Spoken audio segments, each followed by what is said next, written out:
ఇక డీటెయిల్స్ చూస్తే నిత్యావసరాల ధరల మోతతో సామాన్యుడు అల్లాడిపోతున్న వేళ ఇంధన తయారీ సంస్థలు ఓ శుభవార్త చెప్పాయి. వాణిజ్య సిలిండర్ ధరపై భారీ తగ్గింపు ప్రకటించాయి. 19 కేజీల కమర్షియల్ సిలిండర్పై 135 రూపాయలు తగ్గిస్తున్నట్లు చమురు సంస్థలు వెల్లడించాయి. ఈ తగ్గింపు జూన్ 1 నుంచే అమలుకి వస్తుందని తెలిపాయి. తాజా తగ్గింపుతో ఢిల్లీలో 19 కేజీల వాణిజ్య సిలిండర్ ధర 2335 నుంచి 2219కి దిగొచ్చింది. ముంబైలో ఈ సిలిండర్ ధర 2171, కోల్కతాలో 2322, చెన్నైలో 2373గా ఉంది. హైదరాబాద్లో ఈ సిలిండర్ ధర 2427 తగ్గింది. చమురు సంస్థల నిర్ణయంతో చిరు వ్యాపారులు, హోటల్ యాజమానులకు కాస్త ఊరట లభించినట్లయింది.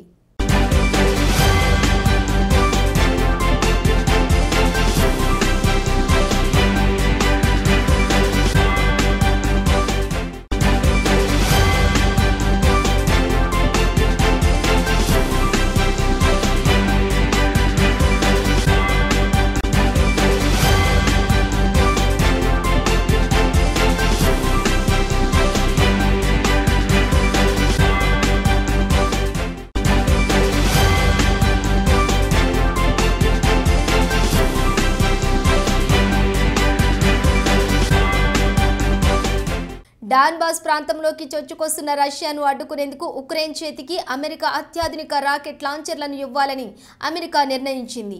ఈ విషయాన్ని అమెరికా అధ్యక్షుడు జో బైడెన్ ధృవీకరించారు. ఉక్రెయిన్ గురి చూసి దాడి చేసే సామర్థ్యాన్ని అత్యాధునిక రాకెట్లు మరింత పెంచుతాయన్నారు. అయితే ఈ రాకెట్లతో రష్యా భూభాగంలో ఎలాంటి దాడులు చేయబోమని ఉక్రెయిన్ హామీ ఇవ్వడంతో బైడెన్ గ్రీన్ సిగ్నల్ లభించినట్లు సమాచారం. అమెరికా లక్ష్యం స్పష్టంగా ఉంది. మేము స్వతంత్ర, ప్రజాస్వామిక, సార్వభౌమిక, సంపన్న ఉక్రెయిన్ను చూడాలి. ఇది సాధ్యం కావాలంటే దురాక్రమణదారుల నుంచి ఆత్మరక్షణ చేసుకునేటట్లు ఉండాలి. మేము నాటో, రష్యా మధ్య యుద్ధాన్ని కోరుకోవడం లేదు అని బైడెన్ పేర్కొన్నట్లు న్యూయార్క్ టైమ్స్ వెల్లడించింది. ఈ నేపథ్యంలో అమెరికా నుంచి అత్యాధునిక రాకెట్ వ్యవస్థలు ఈ వారమే ఉక్రెయిన్కు చేరుకునున్నాయి.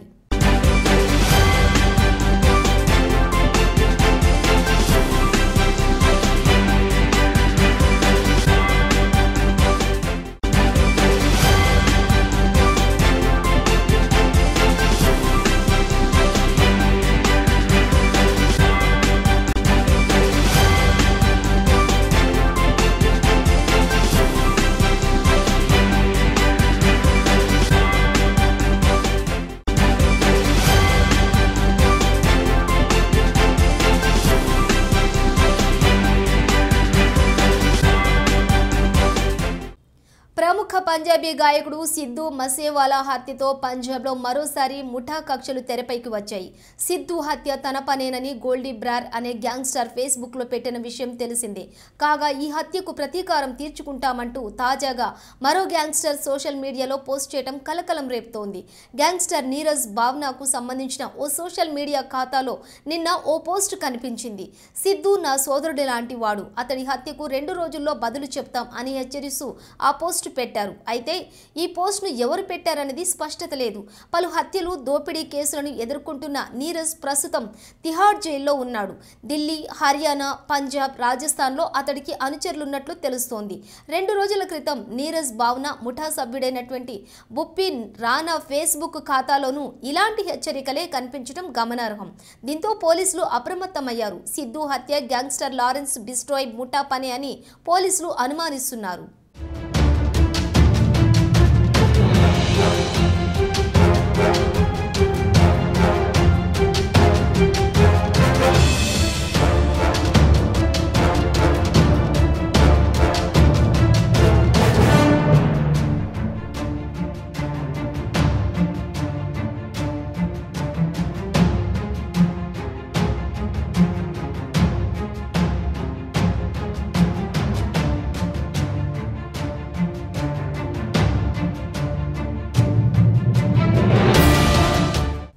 యాభై 53 ఏళ్ల కృష్ణకుమార్ కున్నత్ అలియాస్ కేకే గాయకుడిగా ఎన్నో ఏళ్ల పాటు సినీ ప్రియుల హృదయాలను ఏలారు. ఆయన మంగళవారం రాత్రి హఠాన్మరణం చెందారు. హిందీలో ఎన్నో పాటలు పాడి స్టార్ సింగర్గా పేరు తెచ్చుకున్నారు. తెలుగు, తమిళం, మలయాళం, కన్నడ, అస్సాం, గుజరాతీ ఇలా పలు భాషల్లో మనసుని హత్తుకునేలా యువతను ఉర్రూతలూగించేలా పాటలు పాడారు. ఇక తెలుగులో అయితే ఆయన పాడిన ఎన్నో పాటలు సూపర్ హిట్స్ అందుకున్నాయి. కాలేజీ స్టైలే, ఒకరికి ఒకరే ఉంటుంటే, ఏ మేరా జహా, దేవుడే దిగి వచ్చిన, దాయి దాయి దామ్మ, చెలియా చెలియా, గుర్తుకొస్తున్నాయి, అవును నిజం, ఒక చిన్ని నవ్వే నవ్వి, ఉప్పెనంత ఈ ప్రేమకు, మై హార్ట్ ఈజ్ బీటింగ్, నీకోసమే ఈ అన్వేషణ, ఐఎమ్ వెరీ సారీ, ఎవ్వరినెప్పుడు తన వలలో, ఇలా చెప్పుకుంటూ వెళితే కేకే ఆలపించిన ఎన్నో సూపర్ హిట్ పాటలు ఆయా హీరోల కెరీర్లోనే ఎప్పటికీ గుర్తుండిపోయే ఆణిముత్యాలయ్యాయి.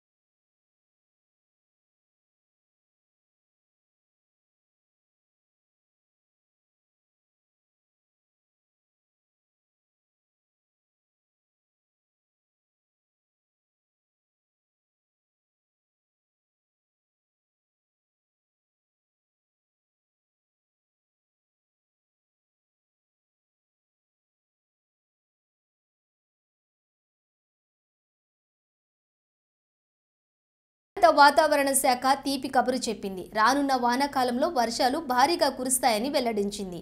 ముందుగా అంచనా వేసిన దానికంటే అధికంగానే వానలు పడే అవకాశం ఉందని భారత వాతావరణ శాఖ డైరెక్టర్ జనరల్ మృత్యుంజయ మెహపాత్ర తెలిపారు.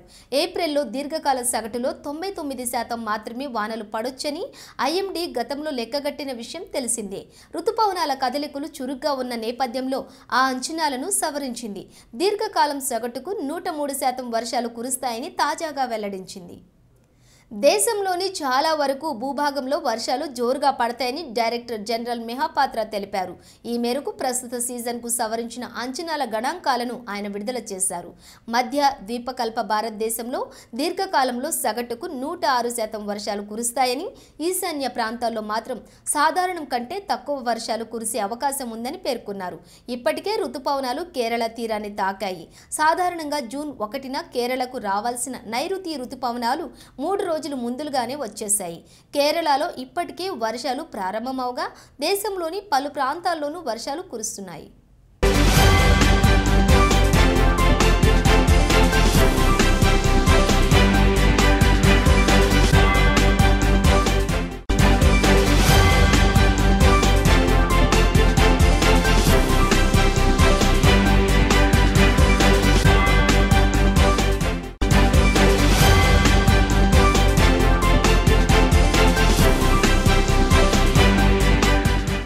విమాన ఇంధనం, ఏవియేషన్ టర్బైన్ ఫ్యూయల్ ధరల్ని ఇండియన్ ఆయిల్ కార్పొరేషన్ తగ్గించింది.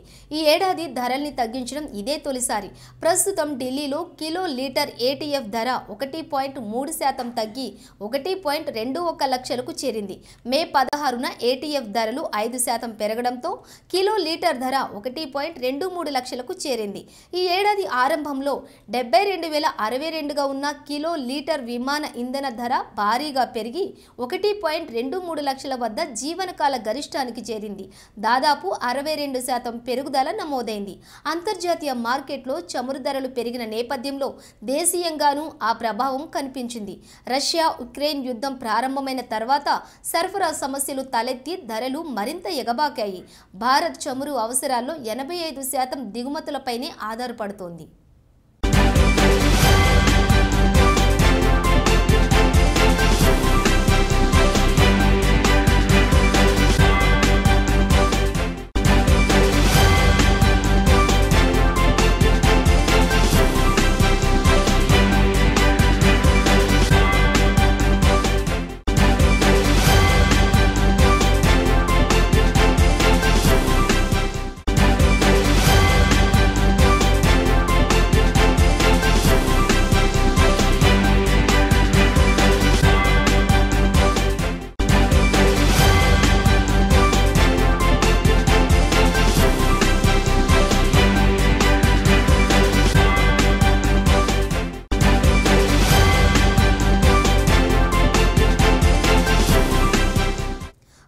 కాకినాడ జిల్లాలో పెద్ద పులి కోసం అటవీ అధికారులు గాలింపు చర్యలు కొనసాగిస్తున్నారు. ప్రత్తిపాడు మండలం పోతులూరు మెట్టపై పులి తిష్టవేసినట్లు సిబ్బంది గమనించారు. మెట్ట దిగువన 5 కిలోమీటర్ల దూరంలో మరో పాదముద్రను అటవీ శాఖ గుర్తించింది. మెట్ట దిగువకు వెళ్లిపోయి ఉండొచ్చని భావిస్తున్న అధికారులు సీసీ కెమెరా దృశ్యాలను పరిశీలించనున్నారు. పోతులూరులో మరో వారం పాటు బేస్ క్యాంప్ కొనసాగించే అవకాశం ఉంది.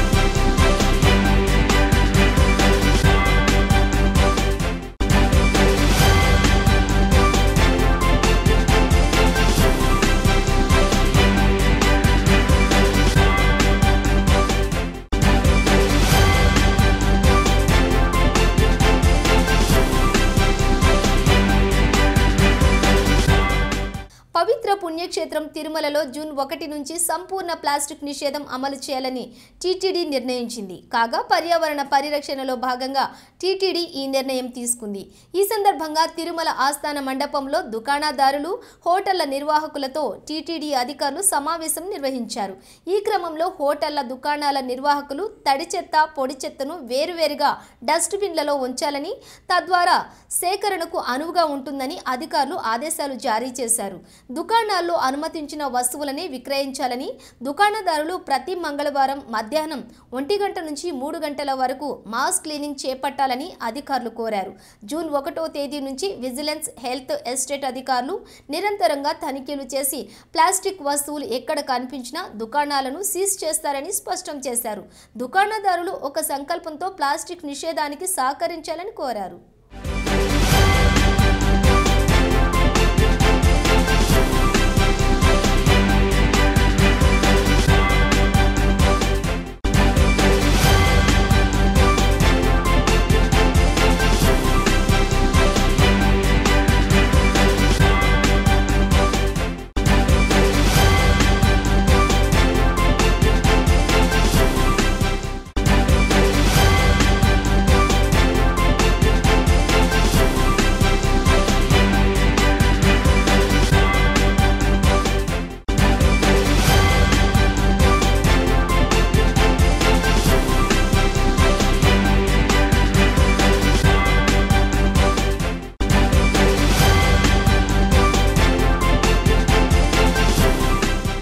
అసలే పేద కుటుంబం, పైగా కోచింగ్ తీసుకునే స్తోమత లేదు. అయినప్పటికీ వెనుకాడలేదు. రోజుకు 18 గంటల పాటు చదువుకుని స్మార్ట్ ఫోన్ను ఉపయోగించుకుని యూపీఎస్సీ పరీక్షలకు ప్రిపేర్ అయింది. 2 రోజుల క్రితం వెలువడిన యూపీఎస్సీ పరీక్షా ఫలితాల్లో ఆల్ ఇండియా 323వ ర్యాంక్ సాధించింది. జార్ఖండ్కు చెందిన దివ్య పాండే ఘనత ఇది. రాంచీ యూనివర్సిటీ నుంచి దివ్య 2017లో డిగ్రీ పొందారు. ఆమె తండ్రి Jagdish Prasad Pandey central coal field limited crane ఆపరేటర్గా పనిచేసి 2016లో రిటైర్ అయ్యారు. Internet connection, smart phone, civils సాధించేందుకు ఎంతో ఉపయోగపడ్డాయి. ఇంటర్నెట్లోని అపార సమాచారాన్ని వాడుకున్న, రోజుకు 18 గంటల పాటు సొంతంగా చదువుకున్న, ఎన్సీఈఆర్టీ పుస్తకాలు ఎంతగానో ఉపయోగపడ్డాయి. యూపీఎస్సీ కోసం ఎలాంటి కోచింగ్ తీసుకోకపోవటం విశేషం.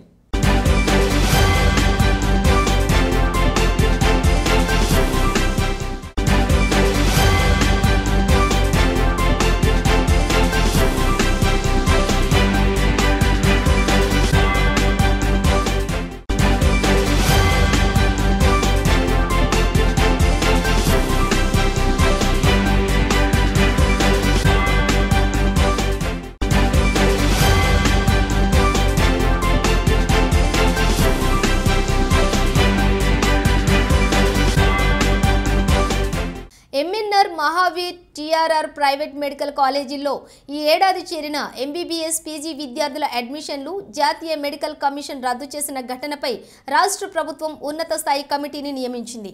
వైద్య ఆరోగ్య శాఖ కార్యదర్శి రిజ్వీ, కాళోజీ ఆరోగ్య విశ్వవిద్యాలయం vice chancellor doctor Karunakar Reddy, వైద్య విద్యా సంచాలకుడు రమేష్ రెడ్డి ఇందులో ఉన్నారు.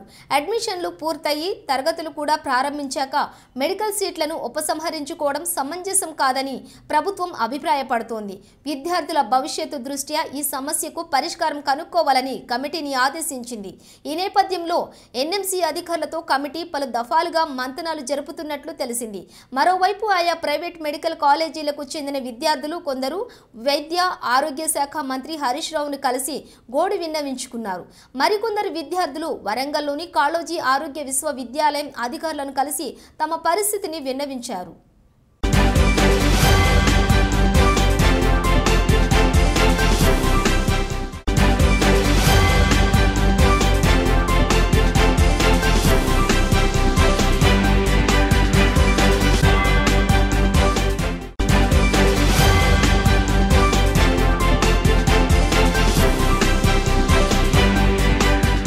సికింద్రాబాద్లోని ఓ పబ్పై టాస్క్ ఫోర్స్ పోలీసులు దాడి చేశారు. ఈ పబ్బుల్లో అశ్లీల నృత్యాలు చేసిన మహిళలను, పురుషులను అదుపులోకి తీసుకున్నారు. ఈ ఘటన గోపాలపురం పోలీస్ స్టేషన్ పరిధిలో సోమవారం రాత్రి చోటు చేసుకుంది. పోలీసుల కథనం మేరకు వివరాలు ఇలా ఉన్నాయి. సికింద్రాబాద్ ఎస్టీ రోడ్లోని బసేరా హోటల్ పబ్ను నిర్వహిస్తున్నారు. డీజే సౌండ్ల హోర్లో యువతీ యువకులు అశ్లీలంగా నృత్యాలు చేస్తున్నారు. పక్కా సమాచారం అందుకున్న పోలీసులు పబ్బుల్లో అశ్లీల నృత్యాలు చేస్తున్న వారిని అదుపులోకి తీసుకున్నారు.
ఉస్మానియా ఆసుపత్రిలో దారుణ ఘటన చోటు చేసుకుంది. 1000 రూపాయలు ఇస్తేనే మృతదేహాన్ని ఫ్రీజర్ బాక్సులో భద్రపరుస్తామంటూ మార్చురీ సిబ్బంది మృతుడి బంధువులను డిమాండ్ చేశారు. బాధితులు ఈ విషయాన్ని సెల్ ఫోన్లో వీడియో చిత్రీకరించడంతో వైరల్గా మారింది. వివరాల్లోకి వెళితే మలక్పేట ప్రాంతానికి చెందిన మహమ్మద్ ముజీబ్ అనారోగ్యం, ఆర్థిక ఇబ్బందుల కారణంగా ఆత్మహత్యకు పాల్పడ్డాడు. సంఘటనా స్థలానికి చేరుకున్న చాదర్ఘాట్ పోలీసులు కుటుంబీకులతో కలిసి మృతదేహాన్ని సోమవారం రాత్రి ఉస్మానియా మార్చురీకి తరలించారు. మార్చురీ వద్ద మద్యం మత్తులో విధుల్లో ఉన్న కాంట్రాక్ట్ ఉద్యోగి రాజు మృతదేహాన్ని భద్రపరచాలంటే 1000 రూపాయలు ఇవ్వాల్సిందేనని భీష్మించాడు. ఎందుకు ఇవ్వాలని కుటుంబ సభ్యులు ఎదురు తిరగడంతో ఇరువురి మధ్య వాగ్వాదం చోటు చేసుకుంది. మద్యం మత్తులో ఉన్న రాజు పోలీసులను సైతం తోసివేస్తూ మార్చురీ గదిని మూసేస్తూ అసభ్య పదజాలంతో దూషించాడు. మృతుడి కుటుంబీకులు మంగళవారం ఉదయం అతడిపై ఆసుపత్రి అధికారులకు ఫిర్యాదు చేశారు. స్పందించిన superintendent doctor B Nagender contract ఉద్యోగిపై ప్రాథమిక విచారణ చేపట్టిన అనంతరం అతడిని విధుల్లో నుంచి తొలగించారు.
నిరుద్యోగుల ఆశలను అవకాశంగా మార్చుకొని వారి వద్ద అందినంత దోచుకుని బోర్డు తిప్పేసింది ఓ సాఫ్ట్వేర్ కంపెనీ. ఈ దెబ్బతో 800 మంది సాఫ్ట్వేర్ ఉద్యోగులు రోడ్డున పడ్డారు. ఈ ఘటన హైదరాబాద్లోని మాదాపూర్లో జరిగింది. పోలీసులు తెలిపిన వివరాల ప్రకారం మాదాపూర్లోని ఇన్నోహాప్ టెక్నాలజీ సంస్థ సాఫ్ట్వేర్ జాబ్ పేరిట ఒక్కో నిరుద్యోగి నుంచి 2 లక్షల వరకు వసూలు చేసింది. ఈ క్రమంలో సుమారు 20 కోట్ల వరకు నిరుద్యోగుల నుంచి వసూలు చేసి వారికి 2 నెలల పాటు ట్రైనింగ్ కూడా ఇచ్చి జీతాలు ఇచ్చారు. అయితే అకస్మాత్తుగా 2 వారాల క్రితం కంపెనీ వెబ్సైట్ మెయిల్స్ బ్లాక్ చేసింది ఇన్నోహాప్ టెక్నాలజీ సంస్థ. దీంతో షాక్ అయిన ఉద్యోగులు సమాచారం ఆరా తీసేందుకు ప్రయత్నించగా సంస్థకు సంబంధించిన ఉద్యోగులు బోర్డు లేకపోవడంతో తాము మోసపోయినట్టు తెలుసుకున్నారు. దీనిపై మాదాపూర్ పోలీస్ స్టేషన్లో బాధిత ఉద్యోగులు ఫిర్యాదు చేశారు. పోలీసులకు ఫిర్యాదు చేసిన వారం గడుస్తున్నా పోలీసులు పట్టించుకోకపోవడం లేదంటూ మాదాపూర్ పోలీస్ స్టేషన్ ముందు బాధిత ఉద్యోగులు ఆందోళన చేపట్టారు.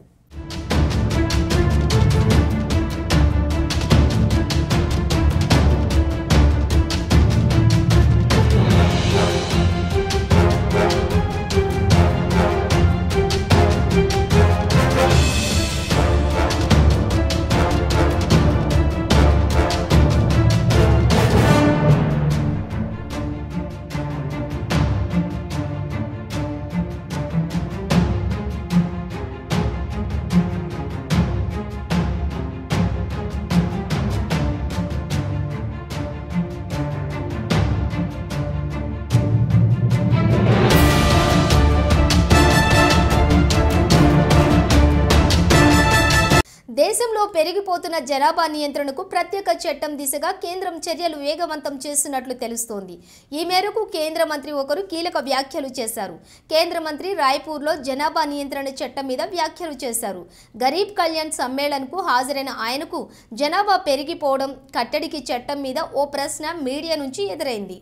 ఆందోళన అక్కర్లేదు, జనాభా నియంత్రణ చట్టం త్వరలోనే రాబోతోంది. బలమైన నిర్ణయాలు తీసుకునే ముందు ఇలాగే ఉంటుంది. అది ఖచ్చితంగా అతి త్వరలోనే వచ్చి తీరుతుందని వ్యాఖ్యానించారు. పాపులేషన్ కంట్రోల్ బిల్లు 2019లో జూలైలో రాజ్యసభలో ప్రవేశపెట్టారు. బీజేపీ నేత రాకేష్ సిన్హా ప్రతిపాదించిన 2019 బిల్లులో 2 పిల్లల విధానాన్ని పాటించని దంపతులకు ఎన్నికల్లో పోటీ చేయకుండా నిషేధం విధించడం, ప్రభుత్వ ఉద్యోగాలకు అనర్హత వంటి జరిమానాలను ప్రవేశపెట్టడం లాంటి అంశాలను ప్రస్తావించింది.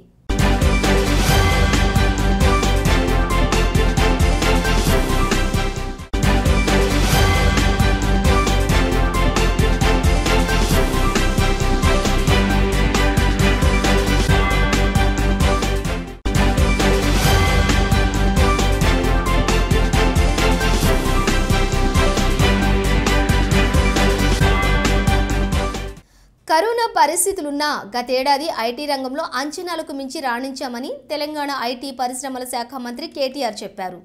హైదరాబాద్లో గత 8 ఏళ్లలో ఐటీ పరిశ్రమ వేగంగా అభివృద్ధి సాధించిందన్నారు. హైటెక్ సిటీలోని టెక్ మహీంద్రా కార్యాలయంలో 2021-22 ఏడాదికి ఐటీ వార్షిక నివేదిక విడుదల కార్యక్రమంలో ఆయన పాల్గొన్నారు. ఐటీ రంగంలో ఉద్యోగాల సంఖ్య పెరిగిందని కేటీఆర్ అన్నారు. గత ఏడాదిలో దేశవ్యాప్తంగా 4.5 లక్షల ఉద్యోగాలు లభిస్తే ఒక్క హైదరాబాద్లోనే 1.5 లక్షలు వచ్చాయని ఆయన వివరించారు. నగరం నుంచి ఐటీ ఎగుమతులు కూడా పెరిగాయన్నారు. 2021-22 ఏడాదిలో రాష్ట్రం నుంచి ఐటీ ఎగుమతుల విలువ 1.83 లక్షల కోట్లని, 2035 నాటికి ఈ సంఖ్యను 2.9 లక్షల కోట్లకు పెంచాలని ప్రభుత్వం లక్ష్యంగా పెట్టుకుందన్నారు. ఐటీ అనుబంధ పరిశ్రమల ఎగుమతుల్లో గతేడాది 26.14% వృద్ధి సాధించామని చెప్పారు. జాతీయ సగటు కంటే 9% అదనంగా వృద్ధి సాధించినట్లు కేటీఆర్ వివరించారు.